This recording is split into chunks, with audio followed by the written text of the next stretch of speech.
Welcome, everyone, to another wonderful day and another beautiful podcast. I can feel it in my bones this time. Had a quick chat with Karen, and I thought, yep, this is going to be a good one. And for you lot that cannot see and just hear, she's wearing this beautiful purple top. I mean, it's absolutely stunning. Red glasses, and she has a voice like a cherub. So here we go. So Karen, welcome. Thank you for being here with us. I feel so overwhelmingly blessed already. I feel so royal and regal. Thank you, Eli, for having me and for holding this space. So it's a pleasure to be here. We're just glad that you're here with us. And as always, listeners, I do not have a clue what she really does. We had a brief chat. I don't even know exactly what issues she's had in the past, even though she skimmed over it. So as always, we will go with the flow as we usually do. So with Karen, could you just let us know what you do to help people, and we'll go from there. Absolutely. So I am really blessed to get to work with executive women in the coaching space. So I mentor, support, and coach high-profile women.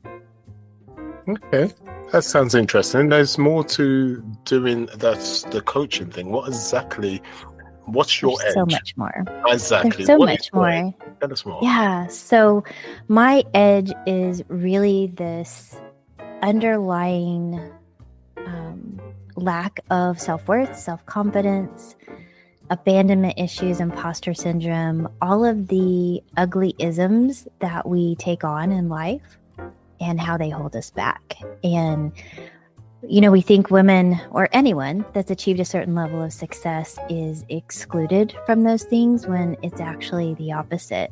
The higher you go, if you have these challenges, and to be honest, I haven't spoken to anyone that doesn't, to some degree, deal with some level of feeling like they're undeserving, unworthy, not super confident in those areas, or feeling like a complete frauder or imposter.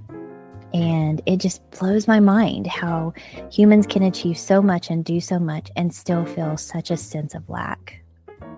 And so for women especially, because that's been my journey, I can relate to that. When you get into a place, you begin to alienate and isolate from others, and the more responsibility you have, the less you can share your vulnerabilities in many cases, especially if you're in a really high-profile male-dominated industry. It's hard for women to show vulnerability. You feel like you're such an island, if you will. And you have to keep this front of, I'm strong, I'm capable, and if I show anything else, it's like blood in the water. Okay, so let's talk about the vulnerability side of it. So you're saying that women in general, they feel like they can't show that when it comes to men, especially when they're working with men. Exactly. So you let me know, is it a good thing that they show a little bit of vulnerability, or is it a situation they should close to a certain extent, and why? I think it depends on the circumstances. If you're someone that is dealing with super high stress, so if let's say you're leading a hospital, right? You don't want to be this weak link. If you're in a political position, you don't want to be the weak link. So it's really, the vulnerabilities are for an exclusive few. So that's when having your trusted advisors, your trusted network, having a trusted source where you can, what I call bleed on, right? So I'm going to go and just like verbal vomit all over this person, tell them all the stuff that's on my mind, on my heart, be truly transparent, vulnerable, and weak so that they can re-energize me, get me back into a place of wholeness and healing, and I can go forth and do battle again. If you're a coach, if you're out there in sales and a coach, being vulnerable makes you relatable. But I don't want my surgeon to come in and say, man, I'm having such a hard day. I had this thing going on with my husband and, I'm just really not feeling up to my best. Yeah. I don't want to hear that from someone that's about to do brain surgery or heart surgery or, that's running our nation or running, I don't know, the captain of a ship or fighting, in the military. Those people really, if you're running a tech company, right? I don't want you to be vulnerable today. I want you to be on charge and keep us safe. So it really depends on the situation. You can't really blanket it. But those women who are very capable of doing their jobs are still women. They're still humans, and they still have these challenges. So having that safe, trusted advisor or that safe, trusted coach or person in their inner circle is imperative, truly imperative. No, I mean, you're totally right. I mean, to be personable from a point of view when you're a coach one-to-one, and I have my clientele, and I just usually put everything on the table, who I am. And that just makes you, instead of trying to be so-called perfect, you're more relatable. You're totally right. Sure. And you then draw the right people to you if you're just honest and straightforward, etc. But what is tricky, what I would like to know, we have this skill set when we know when to be vulnerable and when not to be, yourself and myself. But when people come to you that don't have a clue, how do you actually teach them to know when and when not to? Now, that's quite a difficult skill, because you're now talking about life skills that are quite tricky. It's not just a business skill, but it's a life skill, and that's really tricky. So how do you go about that? I have a son that is intellectually disabled. And so for him, and specifically for my son who is not, we have really deep conversations about, and I'm using this example because it's very personal for me. We can equate that over to, or relate that over to professional. But there are things that my special needs son will say that are inappropriate for some certain social situations. And my younger son, who is not neurodivergent, will get really frustrated. And so we are able to have conversations about, in this situation, Joe, what was it you said that caused your brother to feel frustrated or embarrassed? And so he was able to, in that situation, let's say he acted out in a restaurant and said something inappropriate to a waitstaff. My son got embarrassed, the other son. What happened? What did you say? And then we can talk through it. Why do you think he felt that way? What could you say next time? And so bringing to light a situation. So if you have someone that doesn't have those social skills, those life skills, that comes to you, being able to have a conversation without making it an attack, a personal affront, or something very alienating for them is key, because it's not like these people choose to offend you. They are operating from a place of authenticity. And sometimes it's also, am I just being super sensitive and oversensitive? And is there so much truth in that I'm triggered? And so we can also really reflect on that, because there are things that my son says, or my neurodivergent clients who don't have as good of a social filter. There are things that they say that aren't wrong. They're just not traditionally socially said. And I'm doing air quotes. So if you're listening to this, I'm air quoting. But they're not wrong. And so oftentimes there could be a conversation from that. I hear what you said, Eli, and you're not wrong. That really stung though. So maybe there's another way we could say that next time. So as a coach, maybe there's what's another way you could reframe that or say that in a different situation that might help someone else hear you and your intention, not the harsh words. Oh, Karen, I didn't mean for that to be harsh or hurt your feelings. What I was trying to say was that you're super smart and you're also really sassy. So I like that about you. Oh, so maybe you could lead with the compliment first. Hey, I really like that fact that you're super sassy and smart.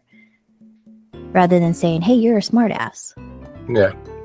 You I hear know, you. so sometimes it's just, as a society, we're becoming more and more aware of differences in a good way.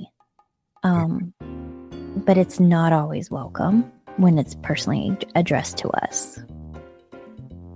Yeah, I hear you. And I love the way that you actually teach people, including your son, how to reframe things, because it is the way you say things. It is the tone of your voice. It is when you say it. It makes a difference too. So there's many things that help a situation reframe in a completely different way. Now, you have this beautiful skill of doing that. That didn't come overnight. There must have been a few things in the past that made you think to yourself, something wasn't right. Things being said to you wasn't correct. Yeah. And you having to make some changes, be that with yourself or with others, and then take yourself on that journey to start reframing things in a certain way, and you start asking those questions. So can you think back when that all started? Let's think back to a time where, and it could be a personal, it could be, a time when you was going through college, it could have been a time when you was a child, but there's something must have hit you for you to have the compassion, to work with that compassion, to go forward, to think, that's not really nice. Why don't we do it this way? Where did that journey start? I worked in corporate American financial services in the financial industry for over 30 years. And having the challenges that I do, my mouth engages before my brain does. Oftentimes. Touche. And so, oftentimes, it became commonplace that I was the one that would speak up. I would say what everybody was thinking, not because I was so brave, but because literally I couldn't stop the flow of thought coming out of my mouth before my brain engaged to halt it. I see. And I was misunderstood and misread because of that. Okay. And so I knew how it felt to be on this side of that. And so as I transitioned into more leadership positions and, being a branch manager of a credit union, and then my financial advisory and working with clients that were often misunderstood for whatever reasons, and then getting into speaking and coaching, I just began to see many people felt misunderstood in many different ways. And so it wasn't exclusive to me. It wasn't exclusive to any race, any culture. It was a human condition that we say things and people hear them through their lens of understanding. And so I say it through my lens of experience, and they hear it through their lens of understanding, or their filter, if you will. And so I could say, hey, Eli, I really like your voice. I love that British accent. And if that's ever been something that people made fun of you for, what you're hearing is your experience of, wow, here's another person making fun of my British accent. Here's another American making fun of my British accent. When my intention was a compliment, right? You heard it through your lens of your experience. And so going through what I went through, I learned that everyone looks at life and receives life through our own lived experiences. And to just have compassion and patience that they're not going to see it the same way I do. And then having a child with severe special needs, as I do. My son was born 4 months premature. Okay. He was 12 ounces. He is a living miracle. So going through every day with him as just another accomplishment and another thing that they said he couldn't do. And to have him now and have people not understand him and not be compassionate gave me a whole nother level of compassion. And so I've studied more NLP and more, EQ understanding emotional intelligence and understanding human behavior to a deeper level so that I can have that understanding. And that allows me to hold space for people to learn in my area, right? So if I'm in the room, I'm going to defend those that are not able to defend themselves. I'm going to help people navigate conversations when conversations are going south. And I think the more of us that understand that and can learn and can hold space and help navigate spaces, the better. I'm learning sign language because a lot of times I go places, those that are hearing impaired can't communicate at all. And so just taking an extra step to be able to communicate differently for those who are differently abled, whether that's neurodivergent or disabled or whatever, they're just differently abled, gives me such a sense of pride because we all come at it from our own experience, and everybody's experience is as unique as our fingerprints. Yeah, and I can imagine also by going through the process, the journey with your son, which was a difficult time. I mean, 4 months premature. I mean, that couldn't be easy at all. I mean, what was you going through, when that was happening? Because I take it that you didn't know it was going to happen. Things just happened 4 months. Yeah. How did you feel at the time when he was 4 months premature?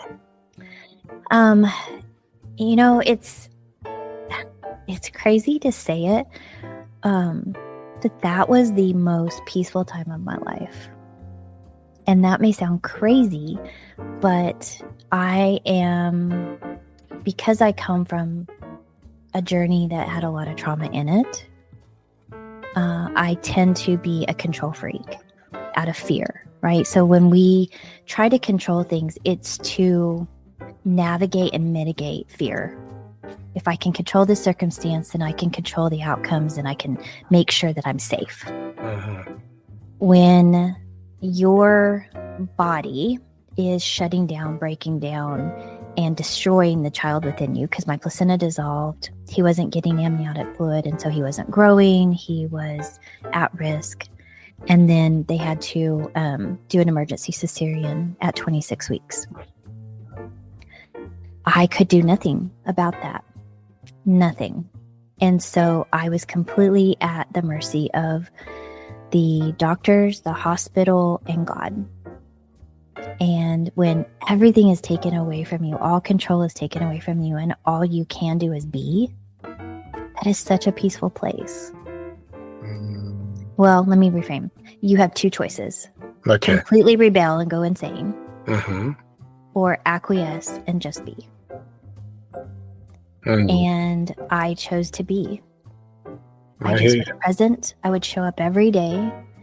And I knew in that journey, I just had a sense of knowing that my child was here for a reason, whether that was for 1 day, 1 week, 1 month, 100 years.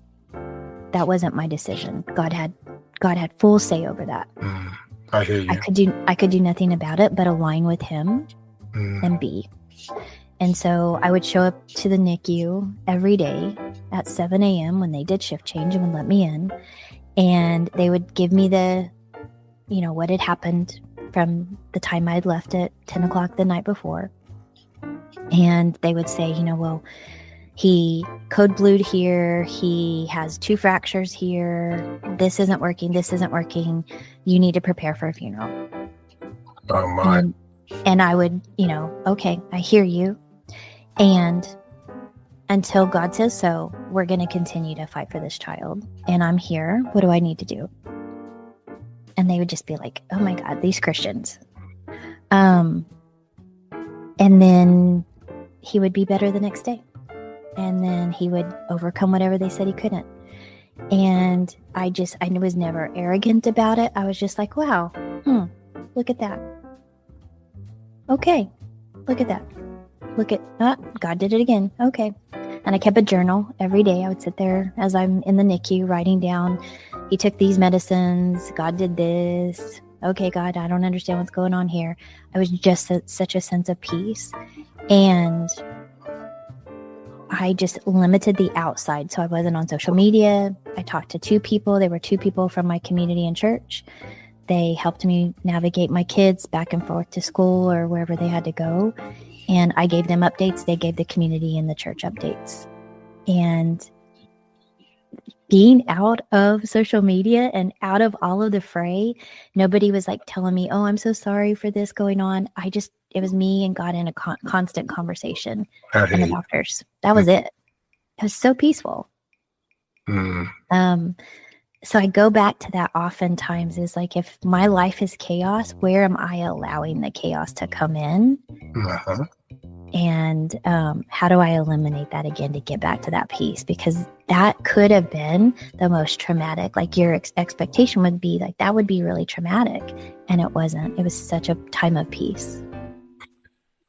Now, that's quite amazing to hear, because you've already expressed yourself from the point of view that you like control. And before that, you had to have control of things because of what happened in the past. Right. Yeah. How did you go from, I need control, from all of a sudden, I'm going to give it up to God? Yeah. All of a sudden, because remember, you was in a situation where control was taken out of your hands completely because you were forced, to have the cesarean. You were forced, to wait. You were forced. Now that happened overnight. How did you make that switch? Well, I wasn't forced. Let me just clarify right there. I was given a choice. You have 2 choices. Plan A, we just allow the baby to take its natural course and it will die. And then you'll just deliver stillborn. We'll induce and you'll deliver. Or B, we do an emergency cesarean. You have a choice. It's your body. In my mind, one was proven death. The other one, there was a chance. And so I didn't think twice. So in my conscience, I didn't have a choice, but I was given a choice. And then it was literally a decision of, I felt like God was asking me, do you trust me? And if you do, then he was mine before I gave him to you. Give him back. And I did. I just made a conscious decision that, like, you have a plan for him. I can't do anything. I've done what I can. My body has failed. He's yours again. And that's still how I see it. He's now 20. And I still see it that he's God's. And so in our conversations, I'm able to have empathy and kindness for him and thus for others, because now I see every single person that comes into my path, they were God's first. God has a plan for their life. So even if I don't understand them, don't like them, they rub me the wrong way, there's something about what they're doing that's drawing something out of me that I don't like, and I'm seeing it mirrored in them. God's teaching me something through them. I see that. So you had great faith that took you from one path to another. Yeah, tremendous. He was born. Obviously, there was a struggle because you didn't know what was going to happen, how far things were going to go, and you had a lot of issues along the way as you were trying to help your child grow in a so-called normal way, which he did as far as you was concerned. So what were the trials and tribulations as you was going through the path of him going to school, etc.? I mean, how did you deal with all those types of feelings and those revelations along the way? How did that go? At first, once we left the hospital, it was kind of like, okay, like God kind of tagged me. Okay, tag, you're back in. Now you're mom again, and you're on duty. So the mama bear control freak kicked back in to keep him safe. And, did she? In big time. Okay. But as we were surrounded by a support team, doctors and physical therapists and occupational therapists and all the things, teachers came and all of the people that were there to support him because he was so tiny, and he came home weighing 3 pounds 9 ounces, so still super tiny, and that was at 4.5 months old. Mm-hmm. So we were in the hospital for 4.5 months, and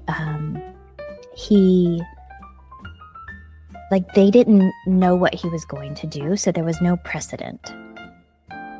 There wasn't kids this small typically do this. There was none of that because nobody had been that small in our area and in this hospital, so they didn't know what to do. Mm-hmm. And so everything we did was just amazing. Like, oh, that's great, he's doing this. And so finally he got on target and on path and is developing in a way that they can track. But what I started to see is the things that they would say, okay, this is an autistic pattern, right? This is a pattern of someone who has autism, or this is a pattern of someone who has a neurodiverse order, whatever that was. Yeah. I started to see some of the similarities in my other children and my husband and myself, and began to see like there's this whole spectrum and we're all on it in some way.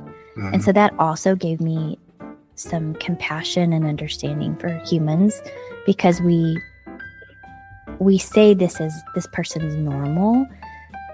Normal's relative. What is normal? Normal's a setting on a dishwasher. It's not like there is no normal. I agree. And so we've applied these labels and applied all of this judgment to humanity when we're all just doing the very best we can with the journey that we've been given, and these bodies that we've been given that fail us, or the brains that we've been given that fail us. And then you add in the traumas that can happen as little children, and traumas are relative. Your traumas are as relative to you and important to you as my traumas are to me.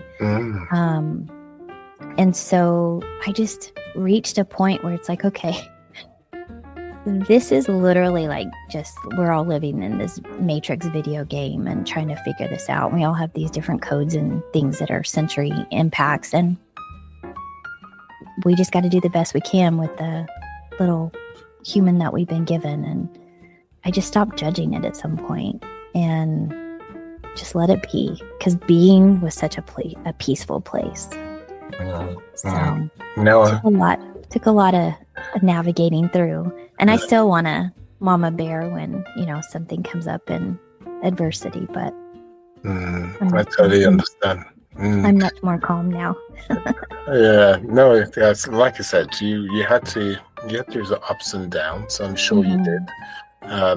You obviously found out he was on the spectrum, or was he officially autistic? What did they find with him? What was officially along the way in your path and your journey with your son? Yeah, he's been diagnosed as autistic and then diagnosed that he wasn't. He's been diagnosed as IDD. He has paraventricular leukomalacia. Okay, so let's stop there. What's IDD? Intellectual disability disorder. Okay. So he has intellectual disability. So that is from lack of oxygen during birth and at different times in the NICU. When he was on a ventilator, and as babies do, they grow and then they move, and then the ventilator tube just, when you only have 1/8 of an inch between being in the lung and out of the lung, moving and growing every day would cause the ventilation to sometimes slip out. Okay. And so there were several times while he was in the NICU, I want to say 8 or 9, that he lost ventilation, and so that creates a loss of oxygen. Yes. And so they would have to re-intubate him. Okay. And in the middle of that, there's oxygen depravity, and so just between in utero, the lack of amniotic fluid, and then the lack of oxygen in birth or during the delivery, and then the times of that, he has parts of his brain that have the gray matter has died. Okay. There's holes in his brain, and that is the official diagnosis of the paraventricular leukomalacia. So that causes some developmental delays, some social awkwardness. When he was little, he was much, much worse. He would walk up to people and like be right in their face and talk to them. And he didn't know a stranger. He was super kind, never mean, but he just didn't have a filter. He's developed that as a young man, and he's much better. But yeah, he was just this little miracle who was never afraid of anything. He would talk to everybody, and we had to kind of navigate that to keep him safe. Oh, wonderful. What a wonderful story. Listeners, I'm sure you're saying, oh my God, this young man went through hell. But I'm saying wonderful from the point of view, he went through so much, and his mother just actually stood by him in such a wonderful way and never gave up. Always tried to find a way to, just walk on by right next to him, to support. Yeah. But the way, she did it was amazing. Now, thank you. Obviously, he was going through all of this, and he was going in and out of the doctors because obviously there was these issues there, and things were improving as you were going along, but that was very difficult for you, especially when he went into his teens, let's say. How did it go in his teens? Because that's another completely stage of life. Once you go past the sevens, then it's a different road, right? So how do you go through that? So if anyone has a special needs child, especially with a brain injury, there is a period of time when those children go through puberty that is such that is uncharted territory. You don't know how their brain is going to handle this flood and flux of hormones, and so it's scary times for anyone with a brain injury child. So what happened for my son is he started having absent seizures. So he would get, his body would produce testosterone. His amygdala, I think, is what is missing.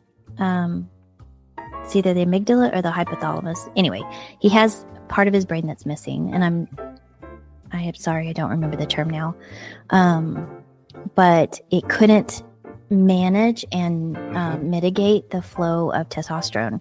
So he would get this flood of testosterone and he would go into an absence seizure. So he never tremored, but he would just not know where he was. He didn't know who he was.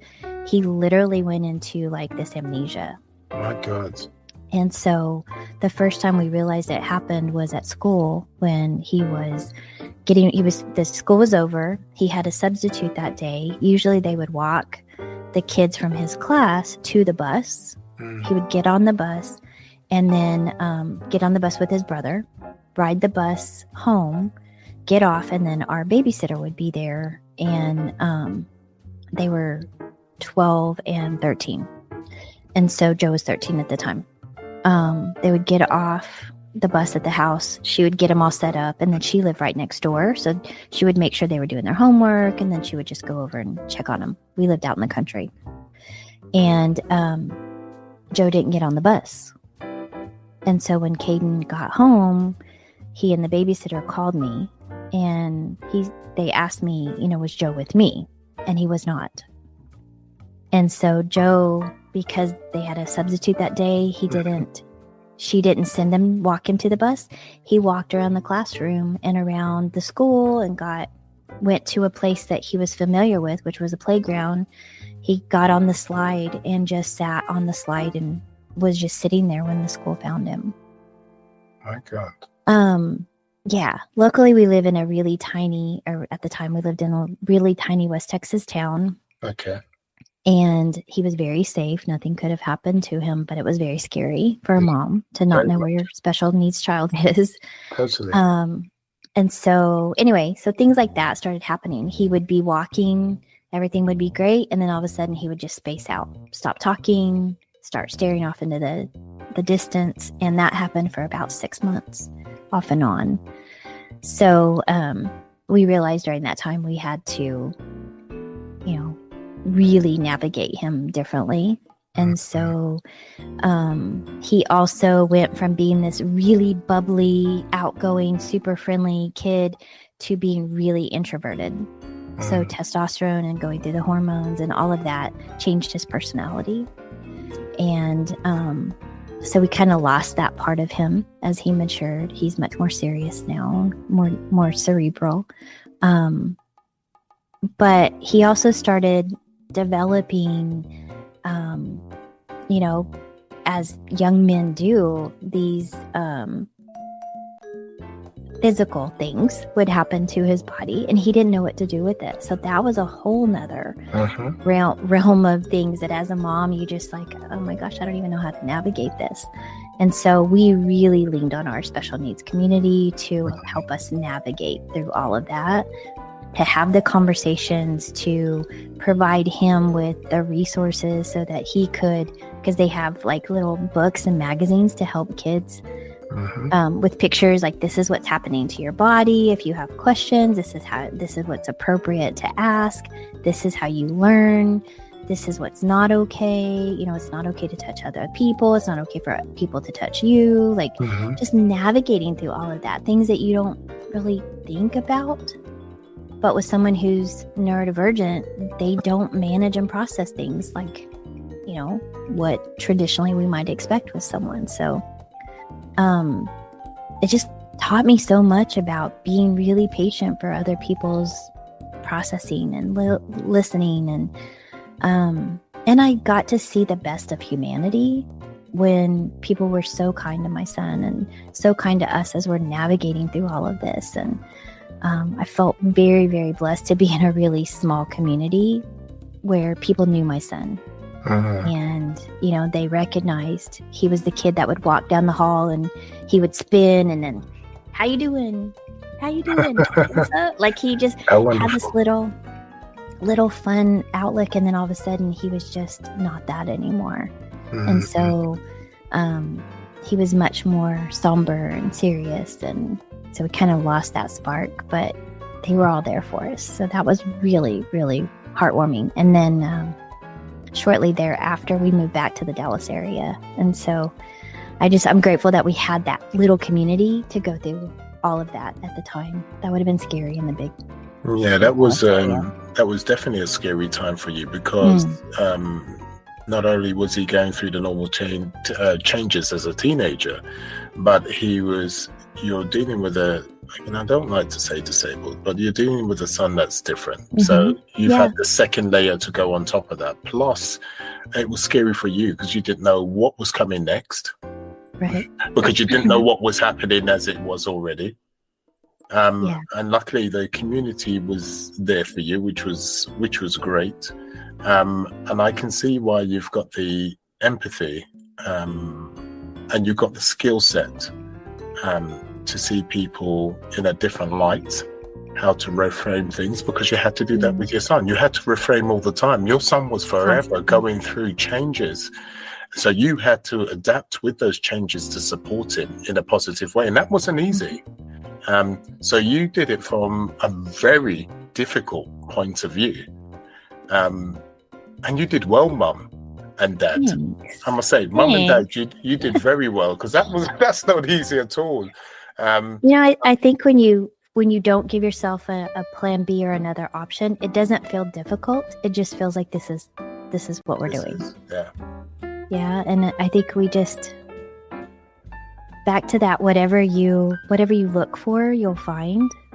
And so when I looked for answers, I found answers. If you look for problems, they're always going to be there. I just refuse to do that. I don't live as a victim. My son has never seen himself as disabled or special needs. We have those conversations outside of that. He knows that he sees the world differently, but it's never it's never in a negative way. It's just different. He knows his brother's different, his dad's different, I'm different. So his different is just Joe different. his name is Josiah. We named him that. Josiah means God is healed. And he knows that each of our family is very different and special in our own way. And he's not different from that. Like, we just don't make a big deal about it. He's included in everything. We don't restrict him or give him special benefits. He has to do chores. He has a place in this family, and he's a part of it. So I think it's, again, how we choose to manage things. We just don't make a big deal about his disability. He's just a part of everything. That's wonderful. So going forward from that stage of his life, you've now, obviously as a mother, you're working corporately wise, very straightforward as you are. You like control. And so you've now gone and passed to the corporate side of things, taking on all those hardships, those difficulties, and also those wonderful times, because it wasn't just difficult. You had some beautiful times, and you still remember, we've just been speaking about those wonderful memories of your son, you know, when he used to be spontaneous, right? Yep. Yeah. And those are wonderful times. So you've now taken that forward, and now you've gone corporate. You've decided now to work your own business. And when did you decide to work your own business? When did you think you would, do it your way, a better way? Yeah. So when Josiah was born, I stepped out of the management role into a more flexible role. So I just did the financial advisory. Okay. I was able to create a more flexible schedule. Okay. But so he was born in 2004. In 2017 was when I made the decision. That's when he was having the absent seizures, and there were some other things going on with the school that we wanted to make sure he had extra support. And so I stepped away from the financial world and stepped into more of my coaching role and went to work for the American Cancer Society so that I could pursue a life that was more servant driven. And I just, with everything we had gone through with Joe, I could no longer chase a portfolio. It just didn't align with who I was. And so I began working on my coaching business, and I began working on something that was a passion project. Cancer had been something that had affected our family. I lost my best friend to cancer. My sister-in-law had cancer. So I went to work with the Cancer Society. 2020 is when I launched into full-time coaching. And that was right in the middle of the pandemic. I started my podcast. I started coaching full-time, and was able to be home with the boys during, the transition when they were having to do school at home. And so, yeah, I feel like we've just made decisions around our family all along the way. And they weren't always easy, but they never felt hard. They just felt like the right thing to do. And I'm really driven by what is the right thing. And also you're driven from the point of view of service. You just want to help people. And and because you've taken a path of service, be that for your son or be that for the cancer charity, you've actually got a lot of empathy and put that into your business. So when it comes to your business, we can see that you've always wanted to help, and you generally want to help. Who do you really help? Do you help just one-on-one individuals? Do you help corporates, talking to actual team of people? Just take us through how that works. Yeah, so that's actually in the middle of evolving. So I have been working one-on-one, and I have a mastermind group for women. So I do have small intimate groups, but my husband has been in security. He's ex-law enforcement, and he's been in security sales with ADT. And he's been leading teams nationwide. And we just see such an opportunity for us to combine our skills and serve together.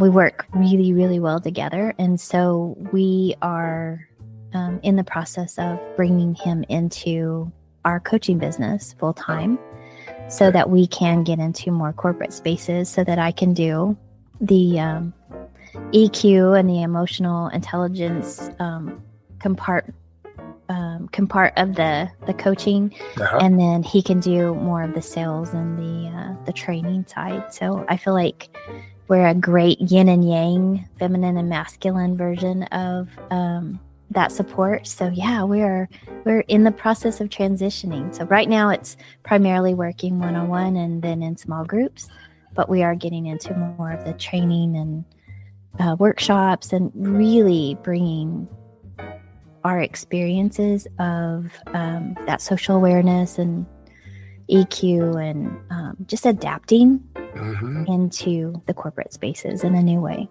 Okay, so let's just drill down more. Let's give an example how you will help a person one-to-one.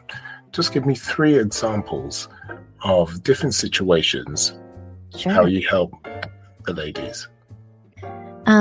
So I'll use one of my coaching clients. I won't use a name, but we'll call her T. Okay. So most of the women that come to me are battling with their identity. Who am I now? Either I've had a job loss, a relationship loss, or I have just self-sacrificed for so long I don't know really who I am and what I want anymore. And so I take them through a 9-step path where we really pull back all the layers, get back to the things that caused them to make the choices that weren't in alignment with who they are. And then we help them identify who that is, to realign back to that person who they truly are at their core, kind of like what I had to go through. Okay. And then we teach them to do it on purpose. And so we walk through one of the exercises is what I call little T, big T. Okay. And little T is we can convince ourselves something is true. But is it the truth? Big T. I hear you. And so little T is something that our brains, we have this beautiful reticular activating system that can go about finding proof of anything we want to look for. So when I said anything we want to find, we can find. So I can sit here and say, you know what, Eli, I am really bad at marketing. And I can tell you, or I'm really bad at business. I can find you proof, right? I can say, well, this client canceled on me, or that didn't work, or this person didn't like me.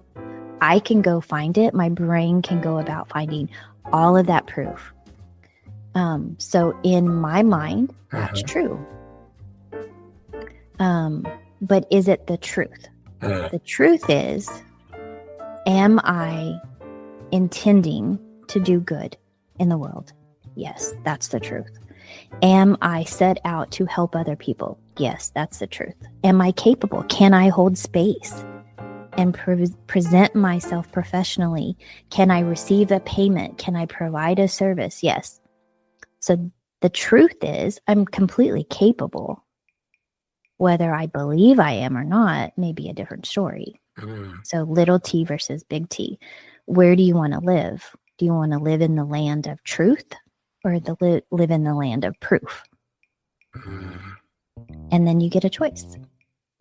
That's really interesting. And realistically, and basically, how long is a piece of string? How long can this take to evolve to help the person to get to the stage they need to get? I understand as a coach, it depends on the person, but just give us a ballpoint mark. Some people are this and other people are that. Yeah. So someone that comes in that truly is open to the process, truly is open to trusting the process, trusting the system. We go through a 90-day process. Okay. So in 90 days, we'll walk through all 9 steps. In 90 days, you can create a new habit. you can create new beliefs. You can reframe and begin to create a new language. Because oftentimes the biggest block is the conversation you have with yourself. And so when you begin to change that, catch it, reframe it, and then speak the truth, in 90 days, you can change your life. Now, after that, how much more support do you want? Do you want to scale? Do we want just accountability? What does that look like? And that's a different choice for everyone. But in 90 days, you can make a complete 180 shift. Okay. So they have this 90 days, and then obviously there's other processes that you can do after that if they need that support. So you can give them ongoing support, whether that's for another 90 days or for another year, whatever the situation. And I suppose you customize the program for them beyond that, because I take it things are unique to everyone. Is that the case or Absolutely. not? Okay. Yeah, no, you nailed it. We are humans, so there's some things that are going to be just a human condition, but I may have a client come in and they skip steps 1 and 2 because they've already done they're aware, they've already done some of the work, and we start on step 3, and then they really have to stay at step 4 for 3 weeks. So it looks a little different for everybody, but once you've gone through the process, you have reframed, you've recreated, rediscovered, and redefined what you want for your life. Now, do you have the budget for one-on-one support? Do you have a budget that allows you to be a part of a group? So some of that's dictated by finances. Another one is dictated by your just time. Everybody's at a different time, what they can allow on their calendar. And then it's just, what is it? What lights you on fire? Some people want to make a drastic change and they really want as much support as they can. Some people are in really high stress situations and they need a deeper accountability partner. Other people are really on a trauma journey of healing. And so, yeah, it's very bespoke. It's very customized. And it can just look any way you want it to, because I don't believe there's a one size fits all. For as many people as there are out there, there's that many plans once you get past the basic. And the basic even is going to, ebb and flow. There's a process, there's a step, but again, you may spend 1 day on step 1 and 10 days on step 10. Yeah, no, I totally get you. Karen, I'm so sorry. I'm going to have to put a line in the sand, and I know, this is so good. I just want to keep on talking, and I knew this was going to happen. I knew this was going to happen, but unfortunately, I have to put a line in the sand. Land in the sand? What am I talking about? A line in the sand, more like. We're drawing a line. I can't even talk like you. It's so good. I could stay here and listen to you all day. So. Well, maybe we'll hop on another time and we'll extend this in a different way. And I think we'll have a chat later on to see if we'll do another one from a different point of view. But we'll see. But unfortunately, we have to put that line in the sand. And so how do people contact you? So they can reach me anywhere at Coach Karen Gray, Gray. And on social media, my website's coachkarengray.com, so they can find me anywhere that, just anywhere. And my podcast is called Rock Movers, so I talk about it. Rock Movers, I'd love to have you on the Rock Movers so we could talk more about your story. We'll flip the script. I knew that was coming on. I knew that was coming. I could feel it in my bones. Feel it. See, that's why you have to be on, because you're already picking up my vibes. So we'll continue this conversation on my podcast. We'll send everybody over there. Exactly. All right. Okay. So I'm sure that will happen. But in the meantime, everyone, what I'm going to do, as always, I'll put the information down below. You'll be able to connect with her very easily. As you can see, it's one thing having a business and claiming that you can do this, that, and the other. But do you really have the life experience to really delve down in what the client needs, what people really need. And as you can see with Karen's journey, you can see she's genuine and she has the life experience, not the education. Anybody can pick up a book and copy, but the life experience to make sure that she can help you in the way you need to be helped. And that is where the gold is, for sure. Aww. Karen, Thank you, Eli. thank you. Thank you for coming, and thank you for your time. I really appreciate the time that you've given us. Thank you. Thank you for holding space for these conversations and doing it in such a beautiful way. You ask great questions. So good. I appreciate it. She's only saying that because she wants me on her podcast, and it's working. So in the meantime, everyone, have the most wonderful day and sayonara.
If you want to see more companies make things in America, consider buying more things from companies who are already doing that very thing. Companies like American Giant. These guys have been making T-shirts, sweatshirts, flannels, and blue jeans in America for the last 14 years, with cotton grown right here in the USA. That means good jobs for lots of hardworking Americans in factory towns all over the country. Check out their stuff in stores everywhere, or pick up something awesome at American-Giant.com.